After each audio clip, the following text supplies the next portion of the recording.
perkembangan penyidikan dugaan tindak pidana korupsi dalam tata kelola minyak mentah dan pengadilan kepada PT Pertamina Persero Subholding dan kontraktor kontrak kerjasama atau K3S tahun 2018 sampai dengan tahun 2023.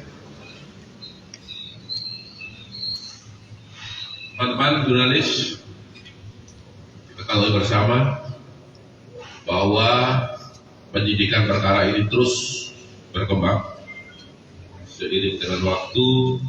Tentu di dalam perkembangannya ada fakta-fakta baru, ada alat bukti baru yang ditemukan oleh penyidik.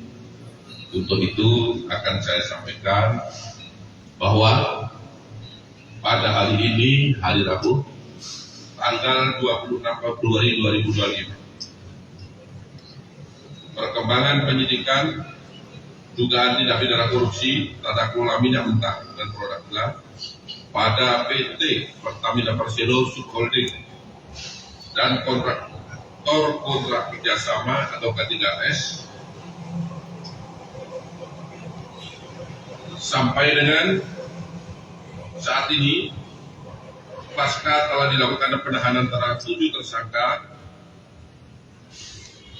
telah dilakukan pemeriksaan saksi terhadap dua orang. Yang pertama yaitu Maya Kusmaya SD, MSD, selaku Direktur Pemasaran Pusat dan Niaga PT Pertamina Patra Niaga. Yang kedua, dilakukan pemeriksaan sebagai saksi terhadap tersangka Edward Cornel ST selaku FB Trading Operation PT Pertamina Patra Niaga. Kemudian terhadap 2 tersangka tersebut setelah dilakukan pemeriksaan secara maraton tadi mulai jam 3 sampai dengan saat ini, penyidik telah menemukan bukti yang cukup bahwa kedua tersangka tersebut diduga melakukan tindak pidana bersama-sama dengan 7 tersangka yang kemarin telah kami sampaikan di hadapan teman-teman jurnalis. Terhadap 2 orang tersebut ditetapkan sebagai tersangka berdasarkan surat perintah nomor 19-FD-2-02-02-02-2025 tanggal 26 Februari 2025. Ini untuk tersangka Maya Kusmaya. Sedangkan untuk tersangka Edward Cornel SD berdasarkan penetapan tersangka nomor 20-FD-2-02-02-2025 tanggal 26 Februari 2025. Jadi pada malam hari ini penyidik telah menetapkan 2 orang tersangka. Kemudian setelah dilakukan pemeriksaan kesehatan, dokter menyatakan bahwa kedua orang tersebut dinyatakan sehat jasmani dan rohani. Selanjutnya tim penyidik pada malam hari ini melakukan penahanan selama 20 hari ke depan, terhitung sejak tanggal 26 Februari 2025.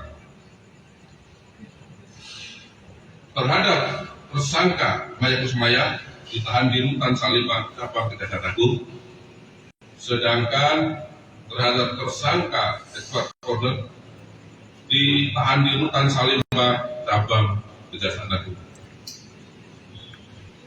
Adapun kasus posisi dalam perkara ini dapat saya sampaikan secara singkat sebagai berikut.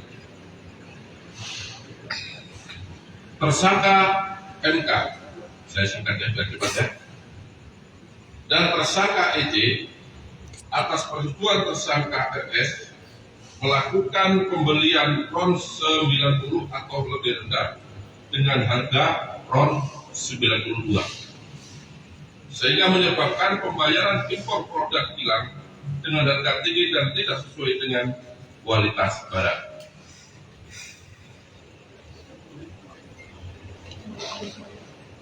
Kemudian tersangka MK memerintahkan dan atau memberikan persetujuan kepada EJ untuk melakukan blending produk kilang jenis RON 88 dengan RON 92 agar dapat menghasilkan RON 92 di terminal PT Orbit Terminal Merak milik tersangka MKAR dan tersangka GRJ atau yang dijual dengan harga RON 92.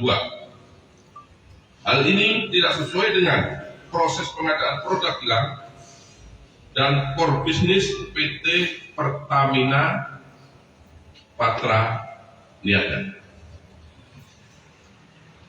Tersangka MK dan EJ melakukan pembayaran impor produk kilang yang seharusnya dapat menggunakan metode term atau pemilihan langsung dalam waktu jangka panjang sehingga diperoleh harga yang wajar, tetapi dalam pelaksanaannya menggunakan metode spot atau penunjukan langsung harga yang berlaku saat itu, sehingga PT Pertamina Patra Niaga membayar impor produk kilang dengan harga yang tinggi kepada mitra usaha atau demo.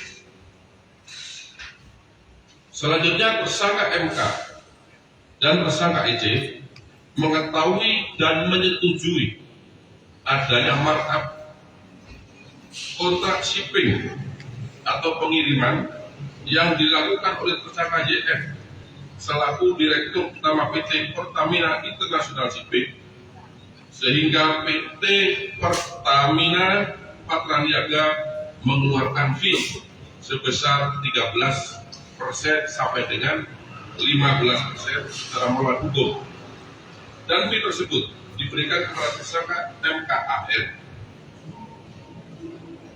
selaku beneficial owner PT Navigator Katulistiwa dan tersangka DW selaku komisaris PT Navigator Katulistiwa.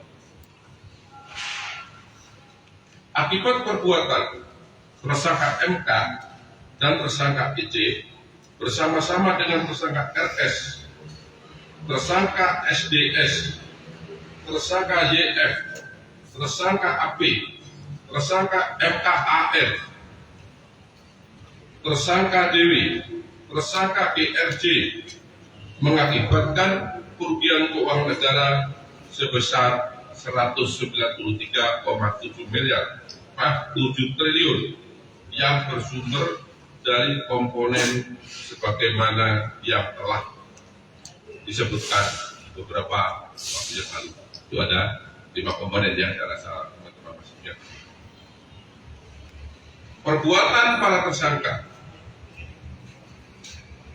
bertentangan dengan Peraturan Menteri BUMN Nomor Per garis datar 15 garis miring MBU garis miring 2012 tentang perubahan atas Peraturan Menteri BUMN Nomor Per garis datar 05 garis miring MBU garis miring 2008 tentang pedoman umum pelaksanaan pengadaan barang dan jasa badan usaha milik negara. Kemudian bertentangan dengan TKO nomor B03 garis datar 006 garis miring PNC 400000 garis miring 2022 garis datar S9 tanggal 5 Agustus 2022 perihal perencanaan material, belen dan penjadwalan impor produk bahan bakar